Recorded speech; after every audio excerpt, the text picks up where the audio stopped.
उहाँले सोध्नु अचम्म लाग्छ यार तपाईले किन उहाँलाई सोध्नुको लागि एउटा माध्यम खोजिरहनु अघि हजुरले भनिसक्नु भयो मसँग हिम्मत छैन भनेर अनि मसँग त झन् कसरी हिम्मत होला फिल्म कस्तो लाग्यो भाउजू कस्तो लाग्यो हजुरलाई फिल्म नरसिम्हा अवतार राम्रो छ तपाईँले हेर्नुभयो त हजुर त्यही होइन यो जिज्ञासा चाहिँ हामीले त दिन प्रतिदिन रास्तालाई भेटिरहेको छौँ होइन आज फर्स्ट टाइम हजुरलाई भेट्नु मौका जुर्यो त्यही भएर हजुरलाई चाहिँ ऊ आएको हुनाले बाजा बजाएको हो क्या है तपाईँ आउँदाखेरि बाजा कहिले बसेन हजुर त्यही यो बाजा बज्दाखेरि कुराकानी मिल्यो नि दाजु यो भुवन बराल उनीहरूले सोध्यो को भने भुवन बराल यो भनेर चाहिँ बाजा होइन कति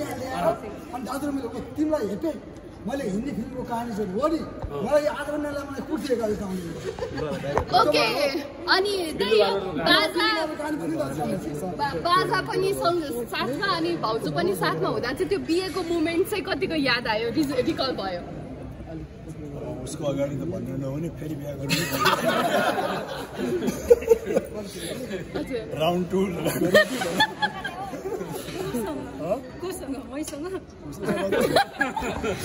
दाइ प्रश्न आयो त कोसँग भनेर भाउजू यहाँ देख्नु भएन म कापिरा हिम्मत छ मेरो आज राज दाइ फर्स्ट टाइम मैले यसरी नर्भस देखिरहेको छु है मैले फर्स्ट टाइम किन हो भाउजू मलाई त त्यस्तो लागेन हजुरले त अब सधैँभरि यस्तै अवस्थामा देख्नु भयो म बढी नर्भस त तपाईँलाई देखेँ भाउजूलाई चाहिँ होइन यो बाजा सँगसँगै अनि राजधानीसँगै हुँदा चाहिँ आफ्नो बिहेको मेमोरी चाहिँ के रिसाइकल भयो कि भएन अलिकति अहिले तपाईँले भनेपछि चाहिँ अलिअलि याद होइन अघि त एकदमै क्राउड थियो त्यति फिल्मकै माहौलमा छु जस्तो लागिरहेको थियो हजुरलाई नि फेरि बिहे गरौँ जस्तो लागेन होइन अस्ति भर्खर त एनिभर्सरी भयो हाम्रो होइन अब नेक्स्ट एनिभर्सरीमा फेरि गर्नुपर्छ होला ओ वाउ भनेपछि अब फेरि बिहे गर्दै हुनुहुन्छ राज समाल हामी त दोहोऱ्याइ तेह्राइ गरिरहन्छ होइन जबसम्म 25 वर्षमा 50 वर्षमा होइन भइहाल्छ 50 वर्ष पुग्न त अझै टाइम छ नि त होइन 50 भने त कसको मेरो बुवाको उमेर हो कि जस्तो लाग्छ ओके भाउजू हजुरले चाहिँ यत्रो वर्षपछि राजलाई पर्दामा ब्याक आउनु भएको छ होइन अनि त्यसपछि कस्तो लाग्यो हजुरलाई चाहिँ होइन स्पेसली त्यो पर्दामा हेर्दाखेरि चाहिँ कस्तो लाग्यो त राजलाई त्यो चाहिँ म एक्सप्लेन गर्न सक्दिनँ ओके फर्स्ट टाइम हेर्दा चाहिँ मैले अर्कै तरिकाले नै हेरेँ होइन तर पछि हेर्दा चाहिँ राम्रो लाग्यो एकदमै राम्रो लाग्यो राम्रो छ उसले फर्स्ट टाइम हेर्दाखेरि कहिले पनि म खेलेको छु भनेर हेर्दाखेरि एकदम क्रिटिकली हेर्नुहुन्छ फिल्म एज अ होल कस्तो बन्यो के बन्यो होइन त्यहाँ उसले मलाई हेर्नुभन्दा पनि एकदमै एउटा क्रिटिकल हिसाबबाट हेरेर आउँछ यस सम्पूर्ण सिनेमाको त्यो चाहिँ छ न सिनेमामा उसले मलाई देख्छ न नजिक आउँदा उसले मलाई देख्छ मेरो अवस्था के होला मेरो हाल बुझिदिनु पर्यो अब हामीले राज दाइलाई एज अ कलाकार एज अ हाम्रो महानायक त देखि नै रहेछौँ एज अ श्रीमान चाहिँ कस्तो हुनुहुन्छ भाउजू कस्तो होइसिन्छ त्यो हजुरलाई प्रश्न भन्दैछु नि हजुर नियम उसले बनाउँछ उसको नियममा एक हेरेर म फलो गर्छु क्या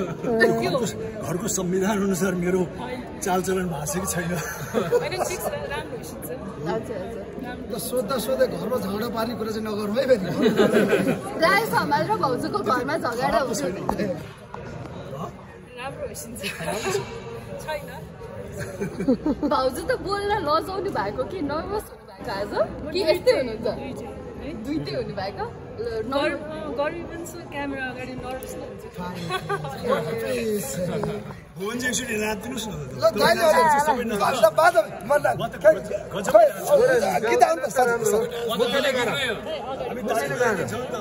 होइन अब अहिले चाहिँ मलाई होइन बरु हामी आफै गीत गाउँछौँ अनि भाउजू र तपाईँ एक दुईचोटि भए नि नाच्नु पर्यो ल गीत गाउनुहोस् अच्छा लेकिन अच्छा लेकिन लन्डनको चिसोले समाउला अनि माया छेउमै बसौला छेउमै बसौला होइन बिचरा भाउजू धेरै नर्भस हुनुभयो क्या भयो छोड्नु ओके तपाईँलाई अरू नै प्रश्न सोध्छु नि त है ल तपाईँलाई फर्स्ट टाइम होइन भेरी द फर्स्ट टाइम तपाईँले राज हमालको मुभी हेर्दाखेरि र अहिले हेर्दाखेरिमा तपाईँलाई के अन्तर पाउनु भयो त त्यस्तो गहिरो त मैले सोचेको छैन अहिले कसरी भनौँला यसको आन्सर चाहिँ तर म मैले फर्स्ट मुभी हेर्नु त म धेरै नै सानो थिएँ हो दाइ पनि सानै हुन्थ्यो बच्चाको रोल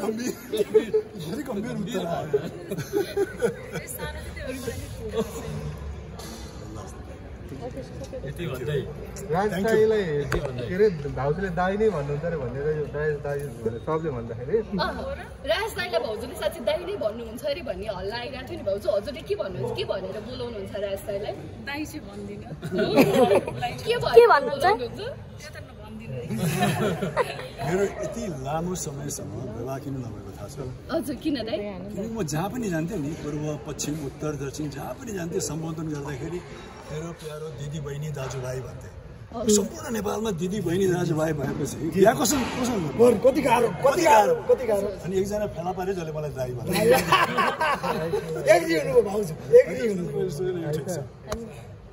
राज दाइले चाहिँ भाउजूलाई के भनेर बोलाउनुहुन्छ इशाराले बोलाउँछु होइन कहिलेकाहीँ अलिकति टाढा हुँदाखेरि समझदारलाई इशारा काट्छ तर दाजु सिधा हेरेर डराउनु किन केही छ तपाईँले एकदम सही भन्नुभयो सिधा मलाई यस्तो लागिरहेछ कि यहाँ अगाडि के होस् लुकिहाल्नु त्यो भनेको माया चोखो माया रेस्पेक्ट रेस्पेक्ट त हलमा धेरै माया पाउँदाखेरि केही भइहाल्ला कि भनेर मैले एउटा बडीगार्ड पनि एकदम अघि एकजना आमाले एकदम धेरै माया गर्दै तपाईँहरूको एकदम मनपर्छ सबै कुरा मनपर्छ बस अब छिटै एउटा सन्तान चाहिँ चाहियो भनेर भन्दै हुनुहुन्थ्यो कस्तो एकदम हृदयदेखि त्यो तपाईँले हृदयदेखि नै भन्दै हुनुहुन्थ्यो उहाँ रुँदै भन्दै हुनुहुन्थ्यो एकदम टचिङ लाग्यो मलाई पनि भन्नुभयो अनि मलाई पनि कुनामा बोलाएर अरू सबैलाई हटाएर एकदमै भावुक भएर उहाँले मलाई भन्नुभयो अनि रमाइलो राम्रो लाग्यो हामी सोच्नु पर्छ राज दाइले त यो प्रश्न हामी सधैँ सोधि नै राख्छौँ आज भाउजूलाई नै सोध्नु पर्यो बच्चाको विषयमा चाहिँ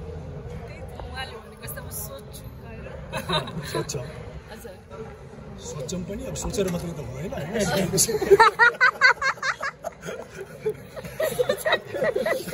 सोचेर मात्रै भइहाल्छ एक्सनमा उत्रिनु अब ओके आजदेखि एक्सनमा उत्रिनु र अब फिल्म खेल्दै जानु होइन भाउजू हजुरको सजेसन छ कि छैन दाइलाई फिल्म खेल्दै जानु किनभने राज दाइको कमब्याक भइसकेपछि यति धेरै माया पाइराख्नु भएको छ होइन अनि त्यसपछि उहाँले निरन्तरता दिए हुन्थ्यो भन्ने धेरैजना हुनुहुन्छ नि त त्यो हजुरको चाहिँ के सोच छ फिल्म इन्डस्ट्रीमा दाइले निरन्तरता दिए हुन्थ्यो कि नै मेरो त उहाँलाई पहिलाबाट नै थियो फिल्म अझै गरिसोस् भन्ने इच्छा थियो जुन चाहिँ अब पुरा भएको छ बिस्तारै उहाँ आइसिन्छ होला अझ धेरै मुभी गरिसिन्छ हजुर त यति लजावती हुनुहुन्छ होइन हजुरलाई चाहिँ दाइसँगै कतै स्क्रिनमा आउन मन छ कि छैन मलाई स्क्रिनमा लाज लाग्छ जो दुनियाँसँग लजालु हुन्छ नि श्रीमानसँग चाहिँ असाध्यै आक्रमक हुन्छ सब एनर्जी श्रीमानलाई बचाएर त्यो त हर घरको कहानी हो हजुर दाजुले पीडा भन्नुभयो कि जोक गर्नु तपाईँ कतिको सहमत राज दाइको जोक सहमति सबैजना सबै इक्वल नै हो सबै चल्छ होइन मैले अहिले बोलिरहँदाखेरि उहाँलाई लाग्यो कि उहाँकै पीडा बोलिरहेको ओके ल थ्याङ्क यू सो मच तपाईँलाई अनि त्यसपछि थ्याङ्क यू सो मच भाइ थ्याङ्क यू फर्स्ट टाइम तपाईँसँग कुराकानी गर्ने मौका मिल्यो थ्याङ्क यू सो मच भयो